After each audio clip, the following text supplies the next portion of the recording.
सातारा जिल्ह्यात महायुती आणि महाविकास आघाडी ह्याच्यामध्ये काट्याची टक्कर ह्या निवडणुकीत पाहायला मिळालेली आहे. काही एखादा दुसऱ्या मतदारसंघाचा अपवाद वगळता सर्व ठिकाणचे निकाल सांगणं अवघड झालेलं आहे. इतकी चुरशीची निवडणूक झालेली आहे. पाटण विधानसभा मतदारसंघाचा विचार केला तर शंभूराज देसाई पालकमंत्री आहेत सातारा जिल्ह्याचे. तिरंगी लढत पाटणमध्ये महाविकास आघाडीने उभी केली आणि त्यामुळं तिथं सुद्धा निवडणूक चुरशीची झाली. सुरुवातीला ही निवडणूक एकतर्फी वाटत होती, पण मतविभागणी कशी होईल यावर पाटण विधानसभेचा निकाल अवलंबून असणार आहे. सातारा जिल्ह्यासह महाराष्ट्राचं लक्ष पाटणच्या निकालाकडं आहे. तसाच दुसरा एक मतदारसंघ आहे कराड दक्षिण विधानसभा मतदारसंघ. कराड दक्षिण विधानसभा मतदारसंघामध्ये काँग्रेसचे नेते आणि महाराष्ट्राचे माजी मुख्यमंत्री पृथ्वीराज चव्हाण लढत आहेत आणि पहिल्यांदा कराड दक्षिणमध्ये काँग्रेसचा उमेदवार पराभवाच्या छायेत आहे. भाजपचे अतुल भोसले हे कदाचित त्यांचा पराभव करू शकतील अशी परिस्थिती निर्माण झालेली आहे. कराड उत्तर हा दुसरा मतदारसंघ आहे जिथं सातारा जिल्ह्याचे माजी पालकमंत्री बाळासाहेब पाटील निवडणूक लढवत आहेत. बाळासाहेब पाटील यांनासुद्धा कडवं आव्हान मनोज घोरपडे भाजपचे त्यांनी दिलेलं आहे. बाळासाहेब पाटलांनासुद्धा जिंकण्यासाठी शर्थीचे प्रयत्न करावे लागलेले आहेत. इथलाही निकाल सांगणं ही अवघड गोष्ट आहे. त्यानंतर कोरेगाव विधानसभा मतदारसंघ. कोरेगाव विधानसभा मतदारसंघामध्ये महिन्यापूर्वी अशी परिस्थिती होती की महेश शिंदे हे जे शिंदे गटाच्या शिवसेनेचे उमेदवार आहेत ते 30 ते 40 हजार मतांनी सहज विजयी होतील असं वातावरण होतं.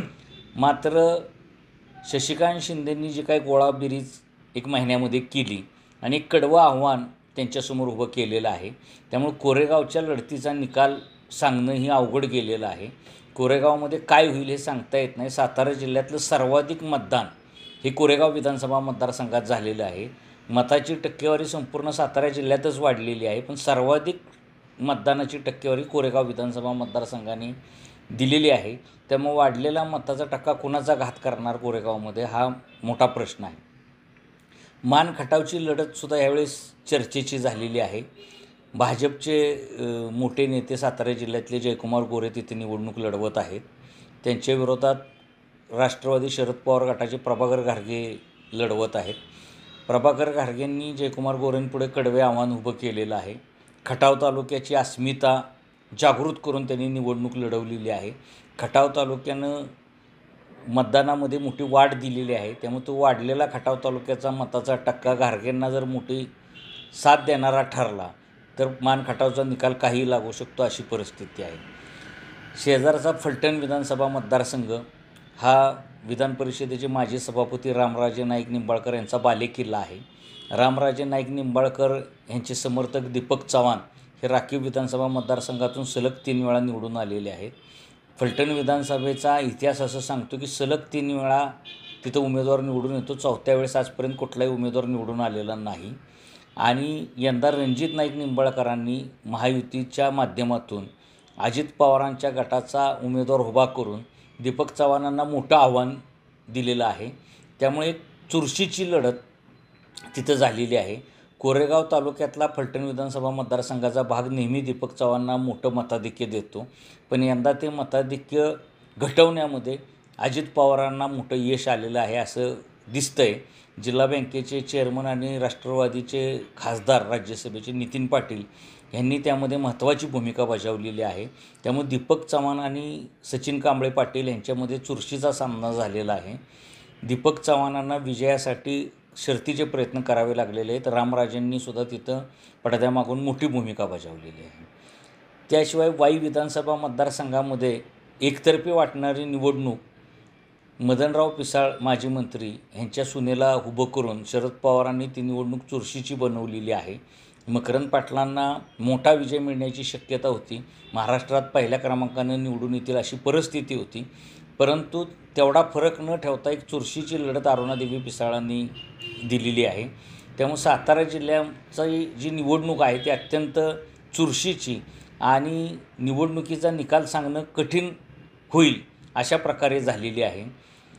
त्यामध्ये सातारा जिल्ह्यामध्ये सुद्धा मताच्या टक्केवारीत लोकसभेपेक्षा चांगली वाढ झालेली आहे आणि मागच्या विधानसभेच्या तुलनेत सुद्धा चांगली वाढ झालेली आहे. साधारण 4% मतदान हे लोकसभा निवडणुकीपेक्षा विधानसभेमध्ये वाढलेलं आहे आणि त्यामध्ये 2 परिणाम मला जाणवतात. एक म्हणजे जिल्हा प्रशासनानं मतदानासाठी केलेली जागृती उपयोगी ठरलेली आहे आणि दुसरं म्हणजे लाडकी बहीण जी योजना आहे, लाडकी बहीण जी योजना आहे हिचासुद्धा परिणाम झालेला आहे. कारण महिलांचासुद्धा मताचा टक्का वाढलेला आहे.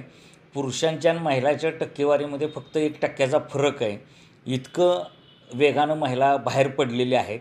पण त्या महिला 1500 रुपयेची 2100 रुपये घोषणा करणाऱ्या मुख्यमंत्र्याच्या महायुतीबरोबर जाणार का आम्ही सरकार केलं तर 3000 रुपये देऊ ह्या योजनेबरोबर जाणार हे निकालानंतरच आपल्याला सांगता येईल.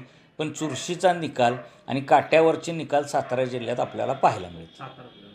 सातारा विधानसभा मतदारसंघ हा अख्ख्या सातारा जिल्ह्यातला एकतर्फी विधानसभा मतदारसंघ आहे आणि निवडणूक लागल्यापासून किंवा निवडणूक जाहीर झाल्यापासूनच सातारा विधानसभा मतदारसंघात शिवेंद्रराजे विक्रमी मताने निवडून येतील अशी सातारा जिल्ह्याची परिस्थिती राहिलेली आहे.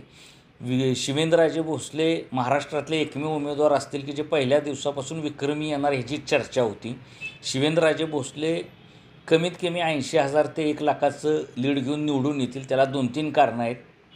अतिशय नौका उमेदवार महायुतीनं उभा केला. त्याला एक पार्श्वभूमी जरी असली महाविकास आघाडीची तरी अमित कदम नावाचे ते उमेदवार आहेत आणि अमित कदमांना एक मोठी पार्श्वभूमी आहे. पण विधानसभा लढवण्यासाठी जी आवश्यक पूर्वतयारी होती ती त्यांनी केलेली नव्हती.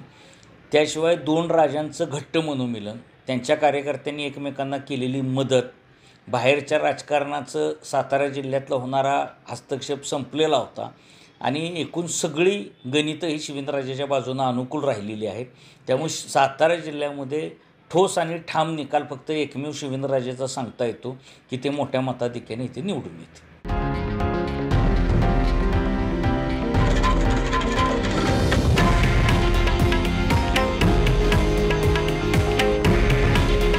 हे आहे देशातील नंबर 1 न्यूज नेटवर्क आणि आपण पाहत आहात TV9 मराठी. काळजी तुमची, हित महाराष्ट्राचं.